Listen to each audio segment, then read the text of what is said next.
NCP के villain पर भड़के शरद पवार। सुनेत्रा के शपथ का पवार ने क्यों किया बहिष्कार। एनसीपी को खत्म करने की साजिश कर रही है बीजेपी।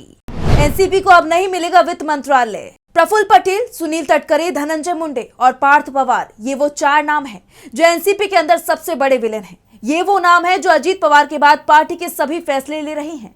पवार परिवार के मुखिया शरद पवार से कोई राय नहीं ली जा रही है और यही कारण था कि शरद पवार ने सुनेत्रा पवार के शपथ ग्रहण कार्यक्रम का बहिष्कार कर दिया, क्योंकि अजीत पवार के साथ हुए हादसे के चलते इस वक्त पवार परिवार शोक में डूबा हुआ है।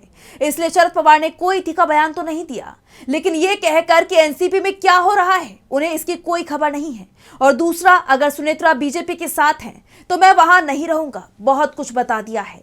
इस बीच सुनेत्रा पवार महाराष्ट्र सरकार में डिप्टी सीएम बन गई हैं, लेकिन देवेंद्र फडणवीस ने उन्हें बड़ा झटका भी दे दिया है। अजीत पवार जिस वित्त मंत्रालय के लिए देवेंद्र फडणवीस से लड़ रहे थे, वो वित्त मंत्रालय फडणवीस ने सुनेत्रा पवार को देने से इनकार कर दिया है। एक तरह से जिस बात की आशंका शरद पवार को दिखाई दे रही थी, वो अब सच साबित होती दिखाई दे रही है। तो कैसे महाराष्ट्र की सियासत में आने वाला है बड़ा तूफान, इसी पर आज हम अपनी स्पेशल रिपोर्ट में करेंगे बात। नमस्कार, मैं आंचल। पवार परिवार के मुखिया शरद पवार गुस्से में हैं और उनका गुस्सा जल्दबाजी को लेकर है।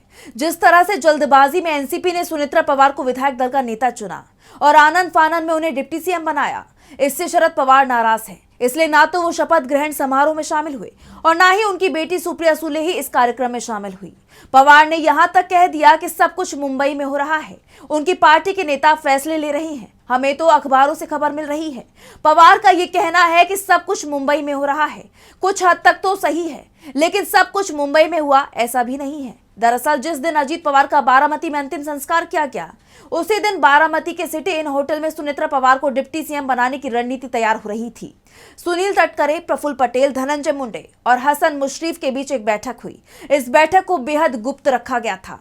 बैठक के फैसले के बाद सुनेत्रा पवार को बताया गया और फिर प्रफुल्ल पटेल और सुनील तटकरे मुंबई रवाना हो गए। सबसे पहले वो सीएम आवास पहुंचे और देवेंद्र फडणवीस से बात की, शपथ ग्रहण की तारीख और समय फिक्स किया और फिर एनसीपी विधायक दल की बैठक बुलाई गई। ये सब कुछ इतनी हड़बड़ी में हुआ जिस पर शरद पवार ने सवाल उठाए। उनका कहना था कि सुनेत्रा पवार कुछ दिनों बाद भी शपथ लेती हैं तो भी सरकार पर कोई फर्क नहीं पड़ेगा, शपथ लेने में ज्यादा हड़बड़ी की जरूरत नहीं है।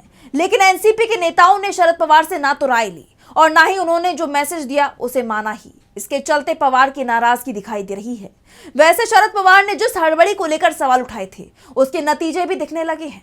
देवेंद्र फडणवीस ने सुनेत्रा पवार को अपनी सरकार में डिप्टी सीएम पद तो दे दिया, लेकिन उनका कद घटा दिया। सुनेत्रा को अजीत पवार के पास मौजूदा विभाग ही दिए गए हैं, लेकिन सबसे महत्वपूर्ण विभाग वित्त मंत्रालय फडणवीस ने अपने पास रख लिया है।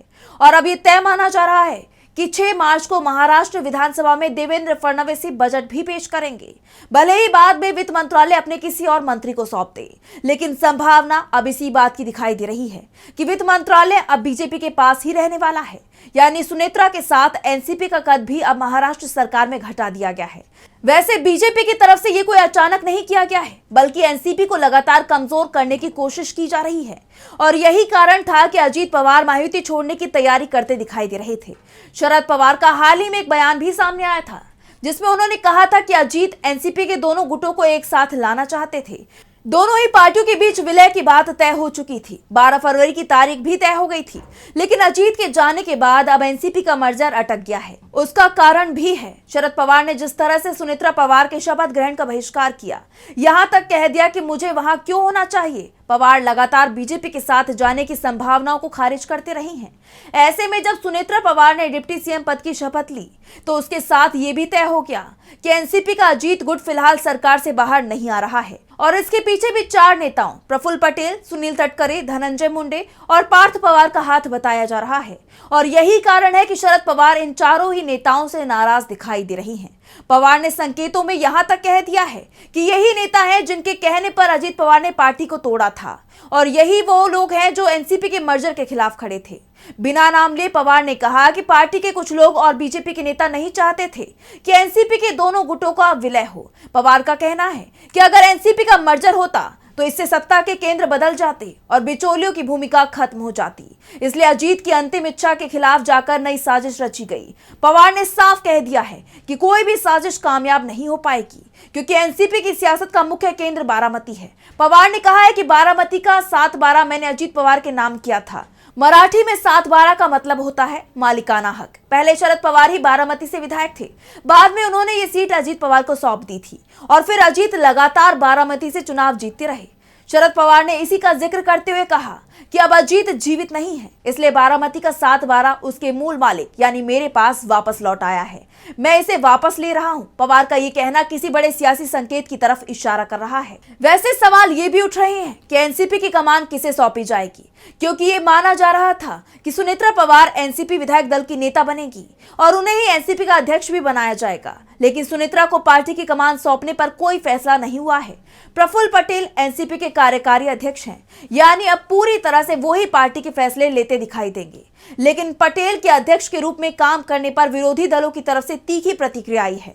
एमएनएस चीफ राज ठाकरे ने कहा है कि राष्ट्रवादी कांग्रेस पार्टी महाराष्ट्र की मिट्टी से जन्मी पार्टी है, इसलिए अध्यक्ष भी मराठी होना चाहिए। उन्होंने एक्स पर पोस्ट किया कि महाराष्ट्र की राजनीति पिछले कुछ समय से पूरी तरह अस्त व्यस्त हो गई है। सच कहूं तो इस पर टिप्पणी करना भी उचित नहीं लगता, लेकिन फिर भी आज पूरे दिन जो घटनाक्रम चल रहे हैं उन पर बोलना जरूरी हो गया है। राष्ट्रवादी कांग्रेस पार्टी जैसे असली मराठी मिट्टी से जुड़े और मजबूत पार्टी का अध्यक्ष कोई भी हो सकता है। वो मराठी होना चाहिए, पाटिल होना चाहिए, लेकिन पटेल नहीं। राज ठाकरे भले ही प्रफुल्ल पटेल को लेकर सवाल कर रहे हों, शरद पवार पटेल से नाराज दिख रहे हों, लेकिन आज सच्चाई ये है कि एनसीपी पर पटेल का ही दबदबा दिखाई दे रहा है। और अगर सुनेत्रा पवार को अध्यक्ष बना भी दिया जाता है, तब भी पार्टी के अधिकांश फैसलों पर प्रफुल्ल पटेल का ही असर दिखाई देगा। उसका कारण भी है, सुनेत्रा पवार राजनीति में नहीं है। उनके पास उस तरह की राजनीतिक सूझबूझ फिलहाल नहीं है जो अजीत पवार के पास थी। बीजेपी भी इसका फायदा उठाने की कोशिश करती दिखाई दे रही है। जिस तरह से एनसीपी से वित्त मंत्रालय छीना गया है, उसका असर शिंदे गुट पर भी दिखाई दे रहा है।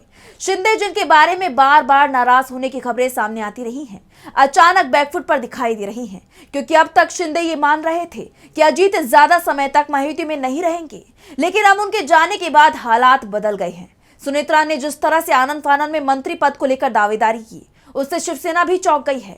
अब तक जो सियासी चाल शिंदे बीजेपी के खिलाफ चल रहे थे, अब उसमें वो खुद फंसते दिखाई देंगे, क्योंकि बीजेपी अब सुनेत्रा के सहारे शिंदे के साथ बड़ा खेल कर सकती है। यानी महाराष्ट्र की सियासत में अभी बहुत कुछ बड़ा होने वाला है। और सबसे बड़ी बात, क्या अजीत पवार का सपना अब पूरा हो पाएगा?